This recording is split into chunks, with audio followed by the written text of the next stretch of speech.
Hello, welcome to Hillary Procrastinates. This is Fan Art Fridays. If you haven't noticed, it isn't Friday. That was yesterday.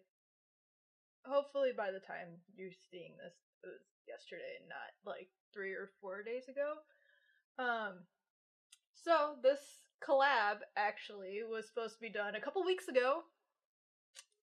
So I'm doing really good there. Solid job, Hillary. Way to go. There's the reason this channel is called Failary, by the way. So keep that in mind. My friend Ashley, her link will be down below, and I decided to do our Pokemon team for an art collab, and then I went down to Texas to see her and got stuck there for a week and got back and hammered it out. So keep watching if you want to see how my first experience with drawing with an art tablet goes. Okay, so I really did not want to do this voiceover because like this video is kind of long and that's a whole lot of me babbling and talking nonsense and talking about Pokemon. So I procrastinated. Surprise! Words are hard. I procrastinated doing this voiceover. I cleaned my office, which the only thing I hate more than anything in this world is cleaning. Well, my office is now spotless, and I redid my whole setup. It's beautiful. I have posted many pictures in my Discord, link down below for my Discord. Please join, have fun, join the community. We have a good time. I went down in the basement and tore through some boxes looking for I don't know if anybody remembers this, but I think it was Burger King used to have these like gold Pokemon cards. Actually, I'm gonna look it up. They came in like these Pokeballs, and yeah, they were Burger King. So I had all of them. I think I still do. I think they're down in the basement, and yeah, I was looking for those. I didn't find them. Instead, I found a Slayer shirt that has apparently been chewed up by mice, and my Sega Genesis, which is kind of awesome that I found. I might have to pull that out and see if I can hook it up to anything, because I want to play some Sonic. Now, anyway, here we are. I'm recording. I'm babbling. Let's explain how I picked my Pokemon. So, I picked these Pokemon because these were the Pokemon that I think I used for the Final Four, but let's be honest, I was 8, okay? I was young. It was a long time ago.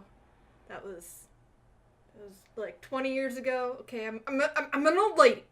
Okay, give me a break. I picked my Pokemon based on how cute they were, not how strong they were.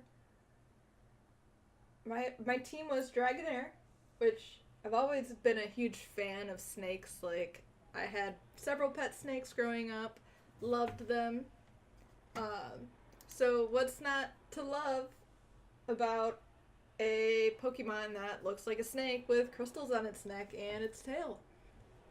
It made me happy, okay? It made me happy. Next, Arcanine, which you see me working on right now. 2 words, fire puppy, okay? Fire puppy. What's not to love about a fiery pupperdoodle? Next, you will see Ivysaur, which, I mean, I've always had a soft spot in my heart for those reptiles and amphibians, and it's a derpy little cute toad with a fire. Wow, words are hard. With a beautiful little flower bud on its back, and it makes me happy. and Sandslash, who looks like the little scaly anteaters that you see on Animal Planet. And I watched a lot of Animal Planet growing up. You know, he was cute. Okay, he was really cute. And Jolteon, everyone loves Eevee. I don't think I really need to explain that. I think everybody just knows that everybody loves Eevee. Now, everybody needs an electric type on their team. At least that's how I feel. And why not Jolteon? Why not? And last but not least is Rapidash. Because freaking motherfucking Fire Unicorn. Fire Unicorn. That's like my freaking wet dream, okay? Fire Unicorn. Like, freaking amazing. Now I have to babble longer because I'm not done with the artwork. This is the part that I was dreading, was the nonsense and the babble that I have to go through. But I got this Huion tablet for Christmas. My grandma kindly helped me out and got me a Canvas 221 Pro, and it was my first real experience in the digital art world, and I struggled at first. It took me a while to get into the swing of being comfortable drawing in Photoshop, because I've used Photoshop for photographs, which is a huge jump from photographs to drawing, if that makes sense. Probably not. So a lot of the overlays and layer styles are the same for photos as they are for drawing. I just had to learn how to incorporate them into my drawing, and once I did, it became a lot easier, and you can kind of see that it got a little bit better towards the end, where Dragonero is my first one and Rapidash is my last one. So you can kind of see that I had to trim up the video a lot because nobody wants to hear me babble for 45 freaking minutes. That's how long the recording was, even at 4,000% speed. Yes, that is how much I had to speed this up, and I still had to trim it down a lot because nobody wants to hear that, okay? Nobody wants to hear that. So I'm really liking working with digital art. It's definitely cleaner. I don't have a giant mess to clean up when I'm done. I can just power off and walk away, which is really, really nice. And I really, really like having an undo button. I really like it. Okay. So something I'm not liking about digital art that I really like about traditional media is the ability to rest my hand on the canvas, which I can do with digital art if I have the artist glove on. The thing about the artist glove that I don't like is that it's really, really warm. And I don't know if it's just I have hot hands or what the deal is, but it's really warm and it drives me nuts. So there's pros and cons with everything, and I still think that I'm going to end up gravitating toward doing digital media, which, I mean, I gotta get with the times sometime, right? So as I'm recording this, I was trying to think of a good Pokemon story to tell, and I think I can remember a couple. Once when I was outside at recess, we were allowed to play our Game Boys out at recess, and I had two. I had one of the original gray, like old school Game Boys that were really big, and then I also had a blue Game Boy Color, and I would to get all the starters, I would have red and blue to be able to pass them back and forth so that I could get more of the Pokemon in the Pokedex. And one day I accidentally saved on the wrong Game Boy and wiped out my game on my Game Boy Color, and that was a sad day. I had gotten pretty darn far into the game, and was feeling really bad. It was pretty world ending at the time because my 8-year-old brain was very, very dead set on having as many of the Pokemon in the Pokedex as possible, and yeah, it was pretty rough. Another interesting, well, probably not interesting. I'm boring. Why are you still watching this? Unsubscribe. My mom got me some packs of Japanese Pokemon cards where I couldn't read them, but in one pack I actually got a Dratini, Dragonair, and Dragonite, and I was super excited about it. And I went to school the next day, and I remember I traded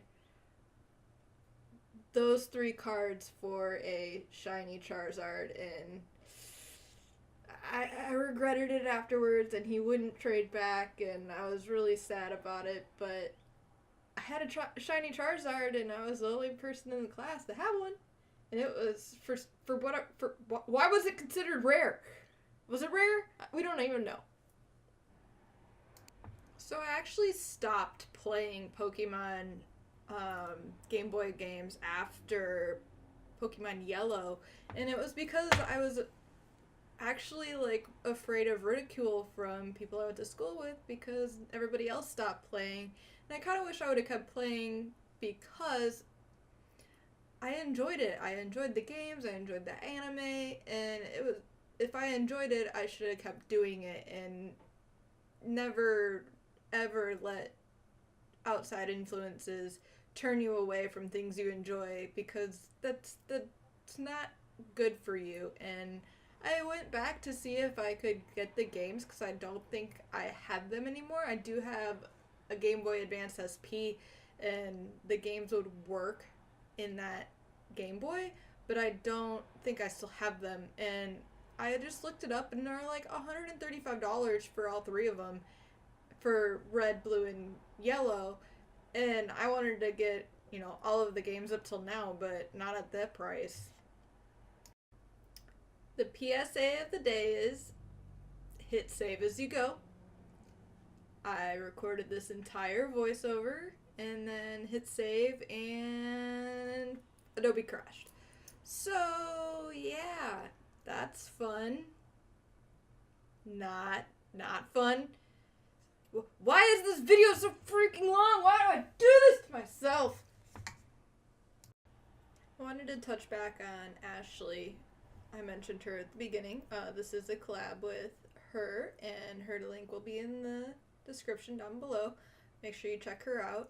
I mentioned that I got stuck there in Texas while I was visiting her, and yeah, that was when the polar wind came through the Midwest, and Chicago got down to like -60 with wind chill, so they couldn't have workers outside longer than 4 minutes, so planes couldn't land.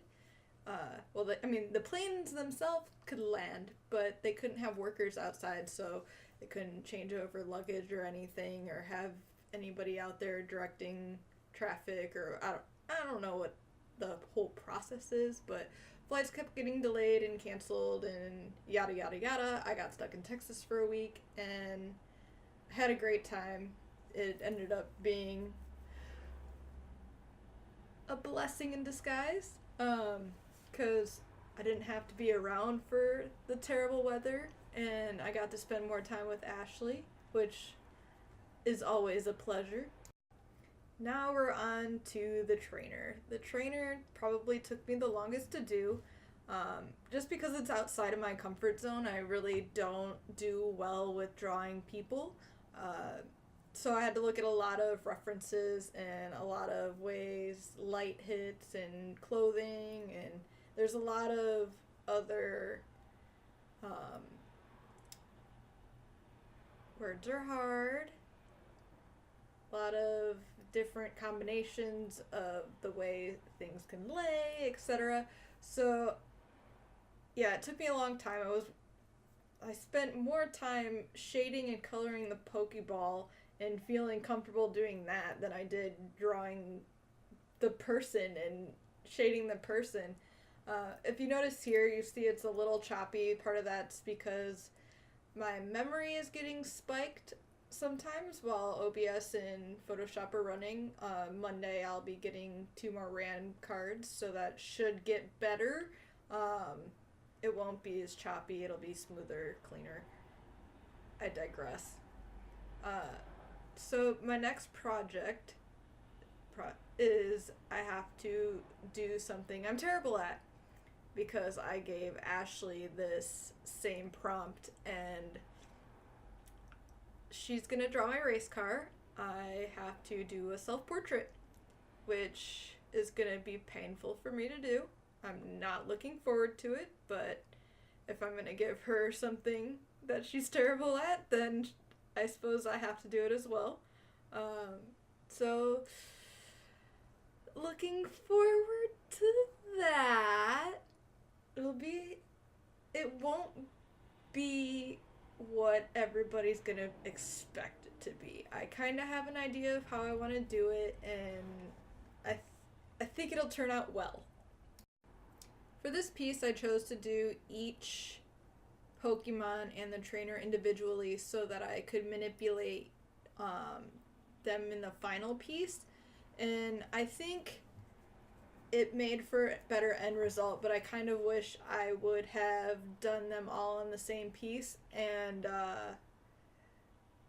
yeah, it would have taken a lot less time, I think. Probably not, because I probably still would have spent way too long on every individual thing to shadow everything and make it all perfect, because I'm a perfectionist.